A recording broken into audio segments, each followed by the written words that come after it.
Hello guys, solution is the best में आपका स्वागत है। आज मैं आपके साथ डिस्कस करने वाली हूँ BA program 6 semester media in education का एक सब्जेक्ट है, तो इससे रिलेटेड ये टॉपिक है। ये है यूनिट 1 का 4th चैप्टर जो है शिक्षा में मीडिया जो है, जो उसमें डिजिटल और इलेक्ट्रॉनिक मीडिया के बारे में उसमें पढ़ना था। तो इससे पहले मैंने आपके लिए एक वीडियो बनाई थी रेडियो और टीवी के ऊपर और शिक्षा में उसकी क्या इंपॉर्टेंस रही थी। तो एग्ज़ाम्स में पूछा जा सकता है इन चारों में से कोई एक टॉपिक कि इसका आज के टाइम पर क्या इम्पोर्टेंस रही है, या फिर जो है जो इससे पहले भी मैंने आपको वीडियो बनाई थी प्रिंट मीडिया के बारे में भी और इलेक्ट्रॉनिक मीडिया के बारे में भी, तो इसकी इम्पोर्टेंस भी पूछे जा सकते हैं कि शिक्षा में इसकी क्या इम्पोर्टेंस रही है। तो इसमें दूसरा टॉपिक अब है इसमें फिल्मों के बारे में और जो है इंटरनेट के बारे में। तो आज हम यही पढ़ेंगे। अगर आप मेरे चैनल पे नए हैं तो मेरे चैनल को सब्सक्राइब कर दीजिए और बेल आइकन को प्रेस कर दीजिए ताकि इससे रिलेटेड जो इंपॉर्टेंट क्वेश्चंस हैं मैं आपको प्रोवाइड करवा सकूँ। तो चलिए वीडियो को स्टार्ट करते हैं। तो सबसे पहले है फिल्में। अब क्या है कि भारत में फ़िल्मों का इतिहास का पता कब चला था? 1913 में, जब दादा साहब फाल्के की राजा हरिश्चंद्र की पहली पूर्ण लंबाई वाली फ़िल्म रिलीज़ हुई थी। इससे पहले जो मूवीज़ वगैरह बनाई जाती थी ना, तो वो 1 या 2 मिनट की बहुत मुश्किल से होती थी। मतलब समझ लो 40 सेकंड की 50 सेकंड की जो मूवीज़ वगैरह होती थी वो होती थी एक तरीके से जो पिक्चर्स वगैरह को ऐड करके बनाई जाती थी, चलचित्र जिसे बोलते हैं। लेकिन जो मूक फिल्म, पहली लंबी फिल्म जो बनी थी, जो भारत में बनी थी, वो थी 1913 में दादा साहब फाल्के द्वारा बनाई गई ये फिल्म थी राजा हरिश्चंद्र।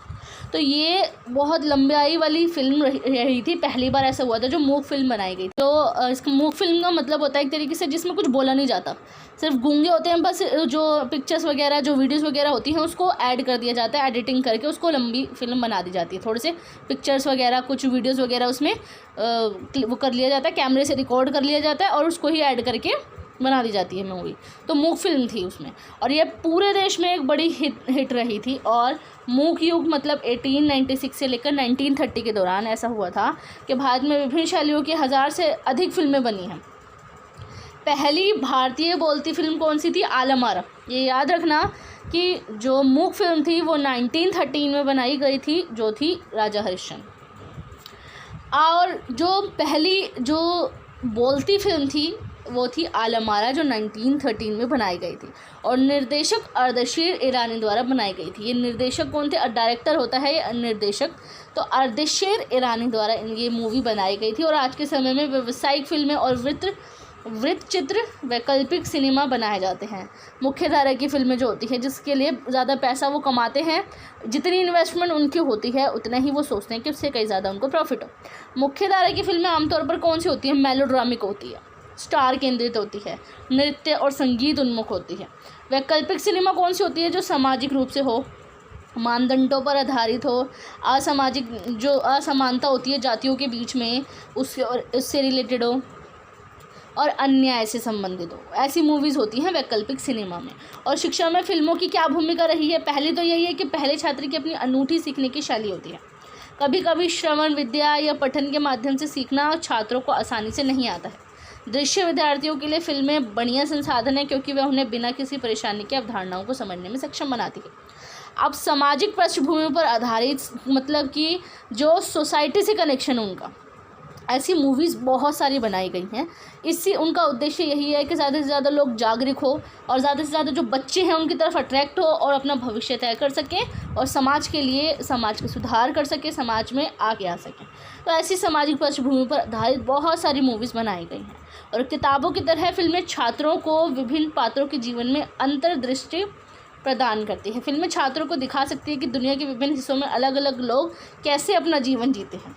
अब जितनी भी मूवीज़ बनाई जाती है वो ट्रैवल करके ही बनाई जाती है। कोई स्टेट में जाके, कभी कोई स्टेट में जाके, नॉर्थ में, ईस्ट में, वेस्ट में क्या क्या चीज़ें होती हैं। अब जैसे कि करंटली जो मूवीज़ वगैरह बनाई गई थी Kashmir file, the Kashmir file जो मूवी बनाई गई थी वो भी एक ये था कि उसमें पंडितों पर जुल्म वगैरह किया गया था। ऐसे ही हीरोज़ वगैरह उसमें इन्वॉल्व हुए थे, अनुपम खेर वगैरह। तो पंडितों पर बहुत ज़्यादा उन पर जुल्म किया जा रहा था, वो दिखाया जा रहा था लोगों पर पूरे इंडिया में ये चीज़ कि हाँ दुनिया में ऐसी ऐसी चीज़ें होती हैं, दुनिया के कोनों में समाज से रिलेटेड है, इसका सोसाइटी से कनेक्शन होती है, ऐसी मूवीज़ वगैरह बनाई जाती हैं जिससे बच्चे देखते हैं, सीखते हैं, समझते हैं उस चीज़ को और अपने जो है जो साफ़ कर सके वो, ताकि जो गलत चीज़ों को छोड़कर वो नए रास्ते पर निकल सके, ऐसी मूवीज़ वगैरह बनाई जाती है। अगर कहीं गलत हो रहा होता है तो उसके खिलाफ़ खड़े होने के लिए भी वो उन्हें जागरूक करती हैं मूवीज़। और छात्र कक्षा में इतिहास के बारे में भी सीखते हैं। अब कक्षा में तो इतिहास के बारे में सीखते हैं, यह जानना आसान नहीं होता कि वास्तव में ऐतिहासिक स्थिति कैसी रही होगी, इसलिए फिल्मों के ज़रिए वे ऐतिहासिक घटनाओं को वास्तव में होने का एहसास कराते हैं। अब क्या होता है कि मुग़ल-ए-आज़म मूवी बनाई गई थी, मुग़ल-ए-आज़म मूवी जो बनी थी वो भी एक तरीके से ये दिखाने की चीज़ थी कि बच्चों को कि क्या उसमें दिखाया गया है, एक्चुअल में क्या रीज़न है, मुझे तो इतना नहीं पता उसमें क्या है नहीं है, लेकिन इतना जानती हूँ वो समाज से रिलेटेड है। उसमें कुछ ऐसी मूवीज़ बनाई गई थी सामाजिक पृष्ठभूमि पर आधारित, 2 बीघा ज़मीन हो गई, ऐसी पुरानी मूवीज़ वगैरह बनाई गई थी। उसमें ये शो हुआ था कि एक तरीके से बड़े लोगों का, पूंजीपति लोगों का छोटे छोटे लोगों पर क्या जुल्म किया जाता है, तो उसके अगेंस्ट बच्चे खड़े होते हैं। कई बार ऐसा होता है कि हिस्ट्री के बारे में जान नहीं पाते, क्या एक्चुअल में भारत की इंटरनेशनल लेवल पर देखोगे उसकी हिस्ट्री नहीं जान पाते, तो ये मूवीज़ के ज़रिए उनको बताया जा सकता है ताकि वो समझ सके कि एक्चुअल में हमारा इतिहास क्या रहा था। और इसलिए फ़िल्मों के ज़रिए वे ऐतिहासिक घटनाओं को वास्तव में होने का एहसास भी कर सकते हैं। मूवीज़ वगैरह देखते हैं, कई बार ऐसा होता है कि बुक्स में जितनी भी चीज़ें पढ़ाई जाती है, बुक्स वगैरह को पढ़कर एक बार पता तो लग जाता है कि हाँ हमने क्या पढ़ा है, लेकिन बाद में इंसान भूल जाता है ये क्या है। लेकिन मूवीज़ वगैरह जो होती है ना वो बिल्कुल एनिमेशन के थ्रू होती है। अब एनिमेशन से ये होता है कि बच्चों को अच्छे से समझ में आता है कि क्या था, इसके बाद क्या सीन था या क्या सीन था, तो उसको पूरा रिवीजन हो जाती है कि हाँ ये पूरा पता है कि पूरी घटना क्या रही थी, रियलिटी उनको पता लग पाती है। जैसे सेविंग प्राइवेट रयान जैसा ऐतिहासिक नाटक द्वितीय विश्व युद्ध को जानने में मदद कर सकता है। ये एग्जाम्पल के रूप में है। द्वितीय विश्व युद्ध हमें तो नहीं पता कि कैसे हुआ था, लेकिन सेविंग प्राइवेट रयान ये एक ऐतिहासिक नाटक रहा है जिससे ये पता लग सकता है कि द्वितीय विश्व युद्ध एक्चुअल में क्या था। और विदेशी भाषा को छात्र अक्सर सीखते हैं। विदेशी फिल्में छात्रों को भाषा अधिग्रहण करने में मदद करती हैं। अब जो इंग्लिश मूवीज़ वगैरह होती हैं जो बनाई जाती है, फ़ॉरेन में मूवीज़ वगैरह बनाई जाती है, वो उनको इंग्लिश लैंग्वेज सीखने में मदद करती है। क्योंकि ऐसा होता है ना कि हमारा एनवायरनमेंट ऐसा नहीं होता कि हर कोई इंग्लिश ही बोले। हम ऐसा होता है कि इंस्टीट्यूट में जाते हैं, ट्यूशन टीचर से पढ़ते हैं, तो बड़े बड़े इंस्टीट्यूट में एडमिशन लेते हैं इंग्लिश सीखने के लिए, लेकिन हम सीख नहीं पाते उस लेवल पर, क्योंकि हमारे एनवायरनमेंट ऐसा नहीं होता कि सामने वाला हमसे कोई बोले हम सुने और उसको हम ग्रैस्प करें और हम किसी से बोलें। तो ये होता है इंग्लिश मूवीज़ का ये प्रभाव पड़ता है कि वो इंग्लिश सीखने में मदद करती है। और जब छात्र कोई भाषा सीखता है तो उसे और अच्छे से सीखने में अनुसरण करने की कोशिश भी करता है, ताकि वो जो भी सीखे उसे लागू भी कर सके अपनी लाइफ में। और फिल्में जो होती है वो छात्रों को पर्यावरणीय मुद्दे, एनवायरमेंटल इश्यूज़ जो होते हैं और सामाजिक मुद्दों को समझने में मदद करती है। पर्यावरण संरक्षण, जैव विविधता संरक्षण, वायु प्रदूषण जैसी चिंताओं पर छात्रों का ध्यान भी आकर्षित किया जा सकता है। ये जो है एनवायरमेंटल इश्यूज़ है वो इंटरनेशनल लेवल पर भी इसका मुद्दा उठाया गया था, जिसको जानने में छात्रों का ध्यान आकर्षित किया जा सकता है। अब आप लोगों को मैं बताऊं, ग्लोबलाइजेशन जो सब्जेक्ट है उसमें वैश्वीकरण से रिलेटेड है। अब इसमें इंटरनेशनल लेवल पर जो एनवायरमेंटल इश्यूज़ हैं उसके बारे में बताया हुआ है। तो वो ये होता है कि बुक से तो पढ़ता है इंसान, लेकिन यूट्यूब पे भी सर्च कर रहे होते हैं काफ़ी बच्चे, इंटरनेट पे भी सर्च कर रहे होते हैं काफ़ी, और मूवीज़ वगैरह भी इस पे बनी होती है ताकि हमें पता लग सके कि एक्चुअल में क्या है, और हम उसे खुद लिखने की कोशिश करते हैं। और लैंगिक रूढ़िबद्धता जैसी सामाजिक बुराइयों को फिल्मों के ज़रिए प्रदर्शित किया जाता है ताकि बच्चों को बुराइयों के खिलाफ वो आवाज़ भी उठा सकें। अब आता है इंटरनेट। अब इंटरनेट देख लो कि दुनिया के हर कोने में नज़र आएगा इंटरनेट के ज़रिए एक इंसान दूसरे इंसान से कनेक्ट रह सकता है। और आधुनिक समय की सबसे उपयोगी तकनीक है, जो करंटली जो समय चल रहा है उसमें उपयोगी सबसे इम्पोर्टेंट और सबसे ज़्यादा हेल्पफुल क्या है? इंटरनेट, जो ना केवल हमारे दैनिक जीवन में बल्कि पेशेवर जीवन में भी हमारी मदद करता है। पेशेवर जीवन में मतलब कि प्रोफेशनली वर्क करने में, प्रोफेशनल वर्क जैसे कि अभी कोविड वगैरह आया था, कोविड-19 की वजह से, तो उसमें ऑनलाइन हुआ था सब काम, ऑनलाइन स्टडी भी हुई थी, ऑनलाइन लोग जॉब वगैरह भी सर्च कर रहे थे, ऑनलाइन बिजनेस भी करना शुरू किया था, जिसमें जो है आज के टाइम पे डिजिटल मार्केटिंग जिसे बोलते हैं उसमें बहुत ज़्यादा इन्वॉल्व हुए हैं काफ़ी सारे बच्चे।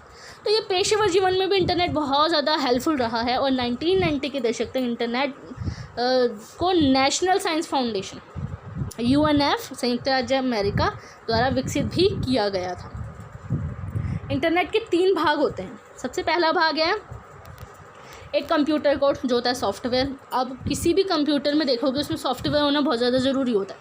अब फोन करते हैं।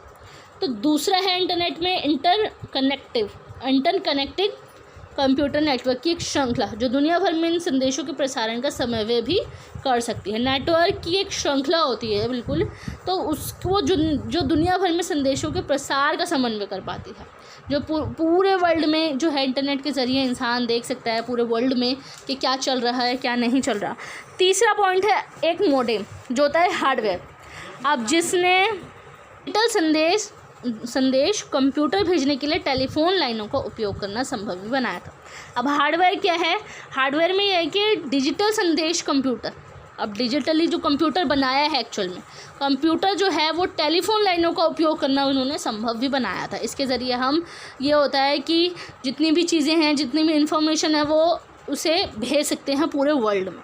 तो ये थे तीन, एक सॉफ्टवेयर होता है, एक हार्डवेयर होता है और एक है इंटरकनेक्टिंग कंप्यूटर नेटवर्क जो है जिसके ज़रिए जो है इंटरनेट जो होता है इंटरनेट के ज़रिए हम कुछ भी यूज़ कर सकते हैं। सोशल नेटवर्किंग साइट्स हो गई या हम कुछ भी देखें, यूट्यूब पे सर्च करेंगे तो इंटरनेट का यूज़ होता है, गूगल पर सर्च करते हैं कुछ भी कोई भी इंफॉर्मेशन निकालने के लिए उसमें भी इंटरनेट का उपयोग होता है।